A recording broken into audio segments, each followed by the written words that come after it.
మహిమ కలుగునుగాక. క్రీస్తునందు ప్రియ దేవుని సంగమ, దేవుని పిల్లలు, ప్రభు పేరిట మీ అందరికీ వందనాలు, శుభాలు, సమాధానం కలుగునుగాక. ఈ పరిశుద్ధ ఆదివారపు ప్రభు సన్నిధి ఆశీర్వాదములు మీకు కలుగునుగాక. ఆమేన్. మంచిది. ఈ రోజున మనం ధ్యానించుకున్నటువంటి కీర్తన భాగంలోంచి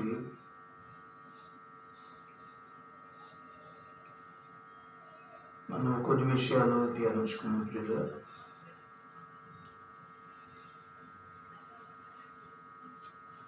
ఆసాఫ్ రాసినటువంటి కీర్తన భాగంలో,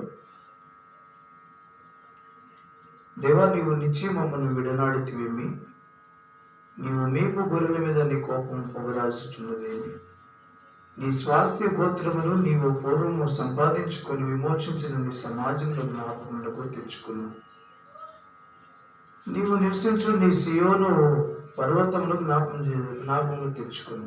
శత్రువులు పరిశుద్ధ స్థలములో ఉన్న సమస్తము పాడు చేసి ఉన్నారు, నిత్యం పాడైనట్లు చూడకు విజయము చేయము. నీ ప్రత్యక్ష గుడారంలో నీ విరోధులు ఆర్భటించుతున్నారు, విజయ ధ్వజములను తమ ధ్వజములను వారెత్తి ఉన్నారు. దట్టమైన చెట్ల గుబురు మీద జనులు గుడ్డలు ఎత్తినట్లుగా వారు కనబడుదురు. ఇప్పుడే వారు గుడ్డలను సంగతులు చేతబట్టుకొని దాని విచిత్రమైన పనిని బొత్తిగా వెలుగొట్టుదురు.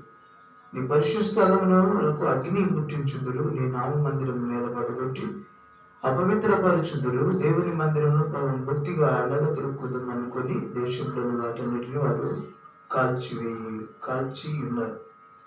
సూచకులను మాకు కనబడట్లేదు, ఇక నువ్వు ప్రవక్త లేకపోయాను. ఇది ఎంతకాలం జరుగునో దాన్ని ఎరిగిన వాళ్ళు ఎవడు లేడు. దేవా, విరోధులు ఎందాక నిందించుదురు, శత్రువులు నీ నామం నిత్యం దూషించుదురా. నీ హస్తమును నీ దక్షిణ హస్తం నువ్వెందుకు ముడుచుకొని ఉన్నావు, నీ రొమ్ముల నుండి దాన్ని తీసి నిర్మూలన వచ్చి పురాతన కాలం వరకు దేవుడు రాజు అయి ఉన్నాడు.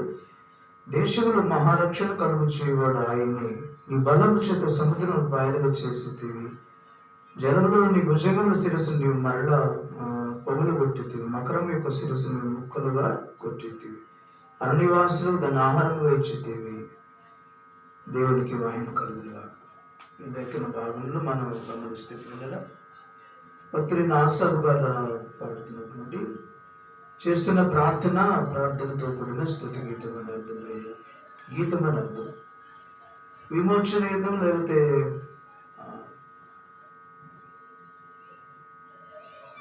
ఆసాఫ్ గారు రాస్తున్నటువంటి మాట ఏమంటున్నాడంటే, నిత్యం మమ్మల్ని విడనాడితివేమి,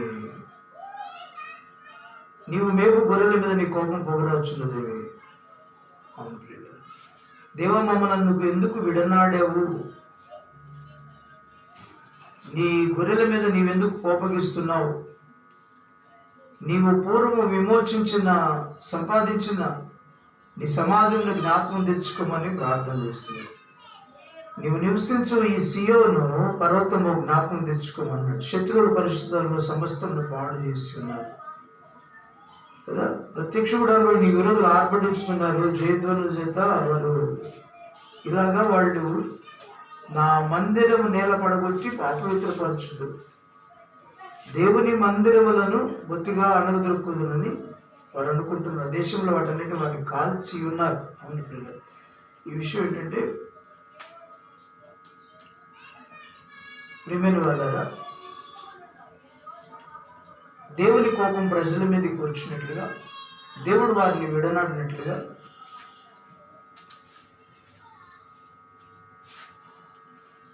ఆయన ప్రార్థిస్తున్నాడని అర్థం. ప్రియుడు, నువ్వు మా మీద కోపగిస్తున్నావు ఎందుకు, నీవు విమోచించిన నీ ప్రజలకు జ్ఞాపకం తెచ్చుకోవట్లేంటి, నీ సియోను పర్వతం మీద నీ సియోను పర్వతంలో జ్ఞాపకం తెచ్చుకోమంటున్నాడు. శత్రువుల పరిశుద్ధ స్థలములో సమస్తమును పాడు చేస్తున్నారు. ఎవరు శత్రువులు అంటే, ప్రియమైన వల్ల రాజైనటువంటి నెబుకద్నెజరు మరి మందిరాన్ని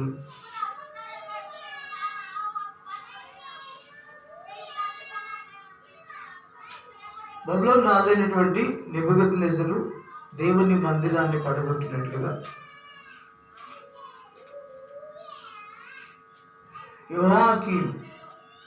యెకోనియా అనేటువంటి రాజుగారి టైంలో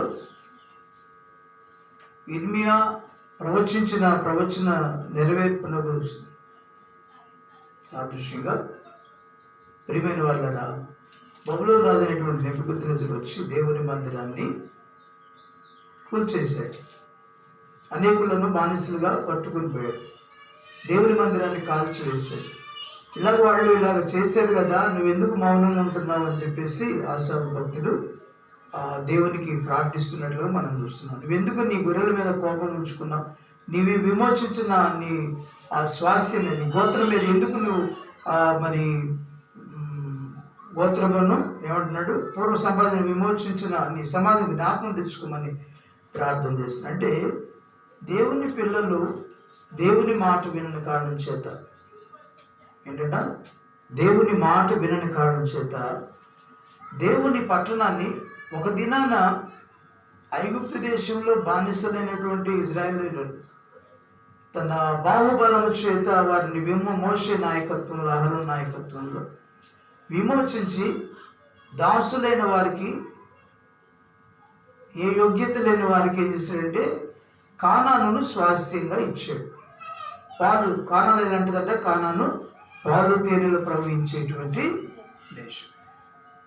దాసులైన వారికి దేవుడు విమోచించి, దాస్యము నుంచి విమోచించి పాలు తేనెలు ప్రవహించే దేశాన్ని ఇచ్చాడు. పాలు తేనెలు ప్రవహించే దేశం ఇచ్చేంత వరకు కూడా దేవుడు తోడుగా ఉన్నాడు, వారిని నడిపిస్తూ వచ్చాడు, ప్రతి అవసరం తీర్చాడు.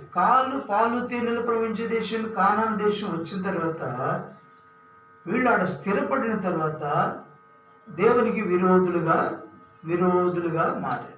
దేవుని మాట వినకుండా వాళ్ళు ఇష్టానుసారంగా జీవించారు. కాబట్టి దేవుడు ఏం చేశాడంటే న్యాయాధిపతులను ఏర్పాటు చేశాడు. న్యాయాధిపతుల తర్వాత ప్రియమైన వాళ్ళు ఆ న్యాయాధిపతుల కాలంలో కూడా కొద్ది కాలం దేవుని మాట వింటున్నారు, మరలా బయలు దేవతలను, విగ్రహారాధన దేవతలను, ఐగుప్తు యొక్క దేవతలను ఆరాధిస్తున్నారు. ఇలాగా వాళ్ళు మరలా తప్పిపోతూ ఉన్నారు. తప్పిపోయి మరలా సమస్య కష్టం వచ్చినప్పుడు వాళ్ళు దేవునికి మొరపెట్టారు. దేవునికి మొరపెట్టినప్పుడు మరలా ఏదో ఒక న్యాయాధిపతిని పంపించి వారిని విడిపించారు. దాదాపుగా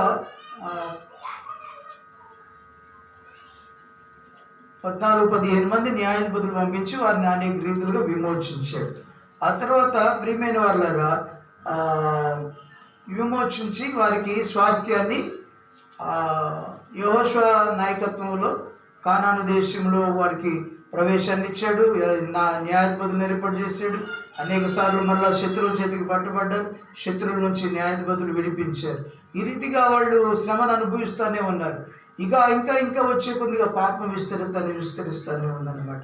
ఇర్మియా టైంలో కూడా ప్రియమైన వాళ్ళు అంటే పెద్ద ప్రవక్తలు తర్వాత కదా, ప్రవక్తలు దానియేలు, హెస్కేలు, మరి ఇర్మియా, వీళ్ళందరూ పెద్ద ప్రవక్తలు తర్వాత వాళ్ళ సమయంలో కూడా ప్రజలని హెచ్చరిస్తూ ఉన్నారు, మీరు దేవునిని విడిచిపెట్టొద్దు, దేవునిని మీకు చేసిన మేళ్ళు మరిచిపోవద్దని హెచ్చరిస్తూనే ఉన్నారు. కానీ వాళ్ళు హెచ్చరించినప్పుడు కష్టం వచ్చినప్పుడు ఏమో దేవుని వైపు తిరుగుతున్నారు.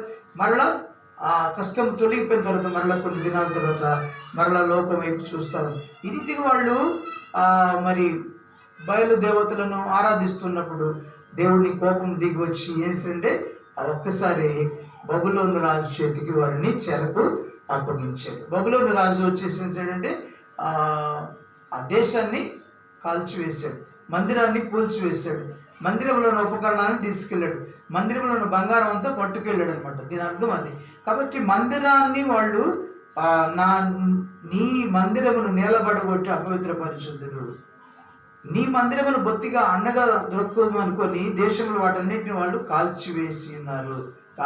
అలాగా వాళ్ళు నీ మందిరాన్ని ఇలా పాడు చేశారు కదా, నువ్వెందుకు ఇంత బలవంతుడవి, నీ మహాబలము చేత మహారక్షణ కలుగు చేసిన వాడు నీవే కదా, నీ బలము చేత సముద్రమును పాయలు చేసిన వాడు నీవే కదా, భుజంగముల శిరస్సులను పగులగొట్టిన వాడు నీవే కదా, మకరము శిరస్సులను ముక్కలుగా కొట్టి అరణ్యవాసం దానికి ఆహారం ఇచ్చినావు, ఇంత బలవంతుడవు, నిత్యము ప్రవహించు నదులో నీవు ఇంకా చేసేది కదా, ఇంత బలవంతుడు, నదులను ఇంకా చేసావు నీ ప్రజల కోసం, సముద్రాన్ని పాయలుగా చేసావు నీ ప్రజల కోసం, వాళ్ళకి ఆహారం ఇచ్చావు, నీ ప్రజల కోసం ఇంత బలవంతుడైన నీవు సూర్యచంద్రులు నీవే నిర్మించితివి కదా, పగలు నీదే రాత్రి నీదే కదని దేవుని అడుగుతూ ఉన్నట్టు పిల్లలు. వేసవి కాలం చలికాలం నీవే కలుగు చేశావు కదా యెహోవా. శత్రువులు నిన్ను దూషణ చేయుటను అవివేక ప్రజలు నీ నామమును దూషించడం మనసులోకి తెచ్చుకున్నాము. ఏమంటున్నాడు? ఇలాగ దేవుణ్ణి అడుగుతున్నాడు, అయ్యా నీవెందుకు విడిచిపోయావు, నీ గొర్రెల మీద నువ్వెందుకు కోపగిస్తున్నావు, నువ్వు విమోచించావు కదా ఒక దిన ఐగుప్తు నుంచి విమోచించిన నీ సంపాద్యమును నీవు జ్ఞాపం చేసుకోవని ప్రార్థన చేస్తావు అన్నాడు. ఆ తర్వాత నీ పరిశుద్ధ స్థలంలో వాళ్ళు నీ పరిశుద్ధ స్థలాన్ని పాడు చేశారయ్యా అని దేవునికి తెలియజేస్తూ ఉన్నాడు. అయ్యా నీ ప్రత్యక్ష గుడారంలో వాళ్ళ